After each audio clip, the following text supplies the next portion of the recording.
மதிப்பிற்குரிய புதுக்கோட்டை மாவட்ட ஆட்சியர் மு. அருணா ஐஏஎஸ் அவர்களே, மாண்புமிகு இயற்கை வளம் கனிமங்கள் மற்றும் சுரங்கத்துறை அமைச்சர் எஸ். ரகுபதி அவர்கள், மாண்புமிகு பிற்படுத்தப்பட்டோர் நலத்துறை அமைச்சர் திரு வி. மெய்யநாதன் அவர்களே, இன்று இந்த stem innovation and learning centre Pudukkottai மாவட்டத்தில் திறந்து வைத்து புதுக்கோட்டை மாவட்டத்தை புது ஸ்டெம் கோட்டையாக மாற்றிய மாண்புமிகு பள்ளிக்கல்வித்துறை அமைச்சர் திரு அன்பில் மகேஷ் பொய்யாமொழி அவர்களே,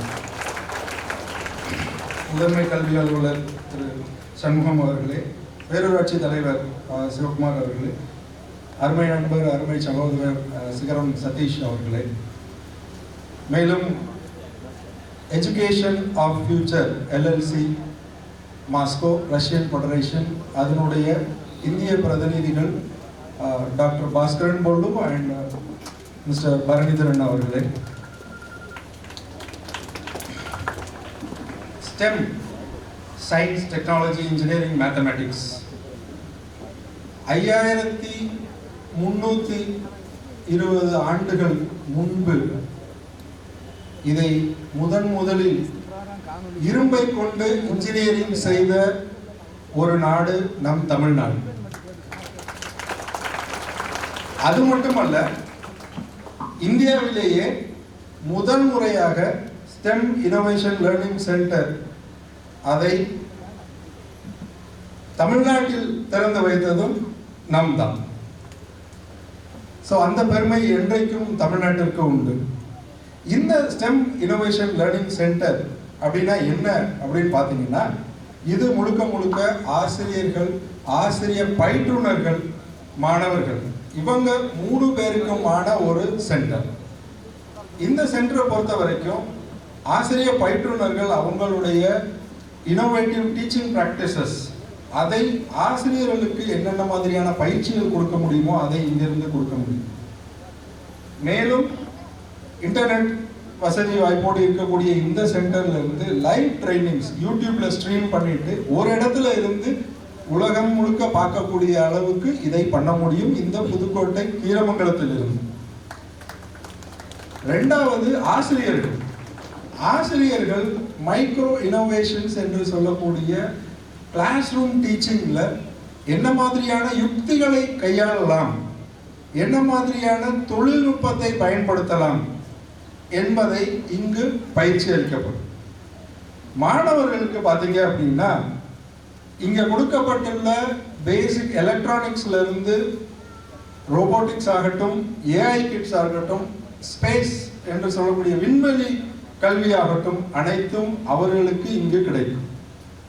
ஸோ இது மட்டும் இல்லாம மாணவர்கள் பள்ளி பருவத்தை முடித்து அவர்கள் வெளியே செல்லும் பொழுது அவர்கள் அடைந்திருக்க வேண்டிய திறன்கள்னு சில விஷயங்கள் இருக்கு. அதை 21ஆம் நூற்றாண்டு திறன்கள் என்று சொல்வோம், 21st century skills. அதில் சிலவற்றை மட்டும் நான் உங்களுக்கு சொல்லிடுறேன். Creativity, collaboration, courage, confidence.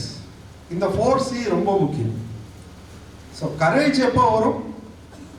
Confidence இருந்தால் தான் வரும். கான்ஃபிடன்ஸ் எப்போ வரும்? கண்டென்ட் நாலேஜில் ஸ்ட்ராங்காக இருந்தால் மட்டும்தான் வரும்.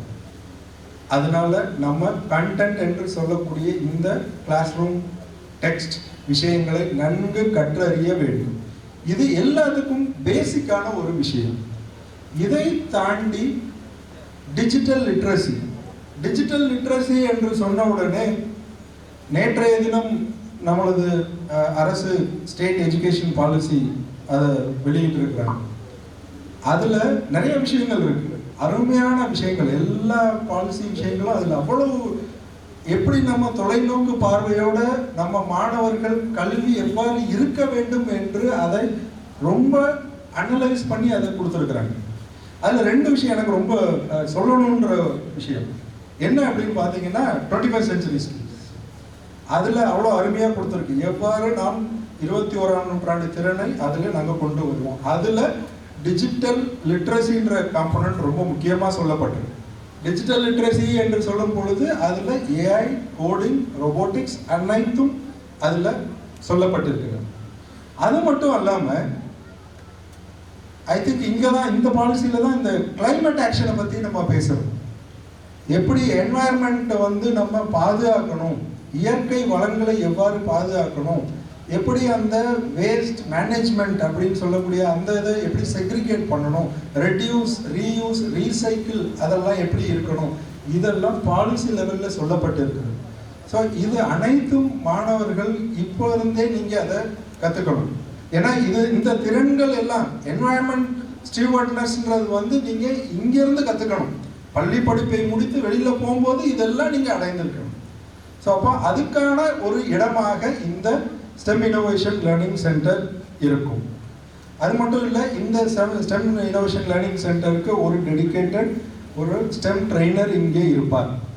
அவர் ஒவ்வொரு நாளும் பள்ளியில் நீங்கள் என்னென்ன பாடம் கற்றுக்கணுமோ அனைத்தும் உங்களுக்கு அதை சொல்லிக் கொடுப்பார். இந்த stem innovation learning centre Keeramangalam Pudukkottai மாவட்டத்துக்கு வர்றதுக்கு 2 பேர் காரணம்.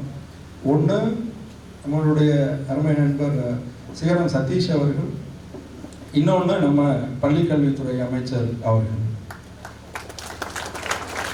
இது ஏதோ நான் அமைச்சரை பற்றி சொல்லணுன்றதுக்காக நான் சொல்கிறேன். ஏன்னா இதுக்கு பின்னாடி ஒரு கதை இருக்குது. நான் அதை மட்டும் சொல்லி முடிச்சுட்டு நேரம் கம்மியாக இருக்குது, ரொம்ப பேச முடியும்.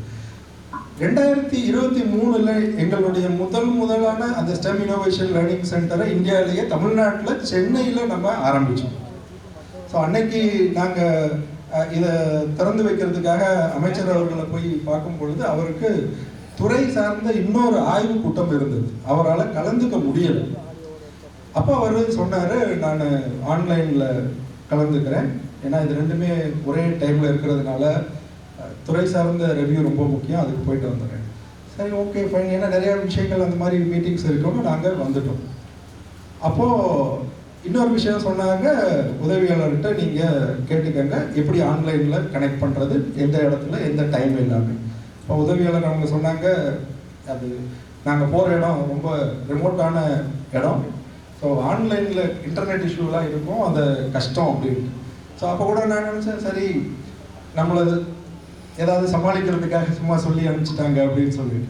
அதுக்கப்புறம் எங்களுக்கு ஒரு கால் வந்தது, இன்டர்நெட்டில் இந்த மாதிரி ப்ராப்ளம் இருக்கிறதுனால சாரோட வீடியோ வந்து உங்களுக்கு அனுப்பியிருப்போம் அப்படின்னு சொல்லிட்டு. ஸோ சரி, ஓகே, அது சொல்கிறது தானே அப்படின்னு சொல்லிட்டு நாங்கள் போயிட்டோம். கரெக்டாக விழா ஆரம்பிக்கிறதுக்கு முன்னாடி அமைச்சர் அவர்கள் 20 நிமிடங்கள் அந்த ஸ்டெம் இனோவேஷன் லேர்னிங் சென்டரை பற்றி பேசி ஒரு வீடியோ அனுப்பிச்சிருந்தாங்க எங்களுக்கு. அதை நாங்கள் அன்றைக்கி அத்தனை பேருக்கு போட்டு காமிச்சோம். இதோ அவரை பெருமைப்படுத்துவதற்காக சொல்லணும்னு இல்லை, இவ்வளவு மெனக்கெட வேண்டிய விஷயம் இல்லை. ஒரு அமைச்சர் வந்து ஒரு மாணவர்களுக்கு இந்த மாதிரி எங்களை போன்ற எத்தனையோ ஃபவுண்டேஷன்ஸ் வந்து கல்வித்துறையில் நாங்கள் வேலை செய்கிறோம். இவ்வளவு இறங்கி அதை முக்கியத்துவம் கொடுத்து இதை செய்யணும் அப்படின்னு வரும்பொழுது அவருடைய அந்த தலைமை பண்பு, லீடர்ஷிப் ஸ்கில், அது வியக்க வைக்கிறது. ஒரு தலைமை பொறுப்பில் இருக்கிறதுனால நான் அதை ரிலேட் பண்ண முடியுது. 234 தொகுதிகளுக்கும் சென்று ஒருவர் இப்படி பள்ளிகளுக்கு சென்று ஆய்வு நடத்த முடியுமா? செஞ்சு காமிச்சிருக்கிறேன். Be the change what you want to see in the world. இந்த உலகில் எந்த மாற்றத்தை விரும்புகிறாயோ அந்த மாற்றமாக நீ இரு. அது நம்முடைய பள்ளிக்கல்வித்துறை அமைச்சர் அவர்கள். ஸோ அவர்கிட்ட இருந்து நிறைய விஷயங்கள் கற்றுக்கிட்டோம். அது மட்டும் இல்லை, இன்னொரு விஷயம், நம்ம திருவள்ளுவர் சிலைக்கு விவேகானந்தர் பாறையிலிருந்து பாலம் அமைக்கப்பட்ட பொழுது அந்த திருக்குறளை மாணவர்களிடமும் இளைய சமுதாயத்துக்கும் எப்படி எடுத்துட்டு போகணும் அப்படின்ற ஒரு குறிக்கோள் அன்னைக்கு ஆரம்பித்த ஒரு விஷயம். இன்னைக்கு வரைக்கும் ஒவ்வொரு கூட்டங்களிலும் அவர் ஆரம்பிப்பதே அந்த திருக்குறளை சொல்லி. இதை எப்படி அவரால் கடைபிடிக்க முடிகிறது? ஸோ அஸ் அ லீடர் நான் அதை செஞ்சாதான் அவங்களுக்கு அது புரியும் இல்லையா? ஸோ அந்த லீடர்ஷிப் டெமான்ஸ்ட்ரேஷன் ஸ்கில் எங்களுக்கு வியக்க வைக்கிறது. இவரை பாராட்டுறதுக்கு எப்படி பாராட்டுறது தெரியல, திருவள்ளுவர்கிட்டே கேட்டுருவோம் அப்படின்ட்டு திருவள்ளுவர்கிட்ட கேட்டேன்.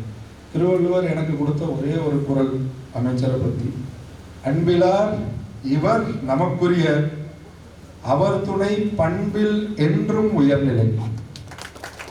இதை சொல்லி இந்த வாய்ப்பு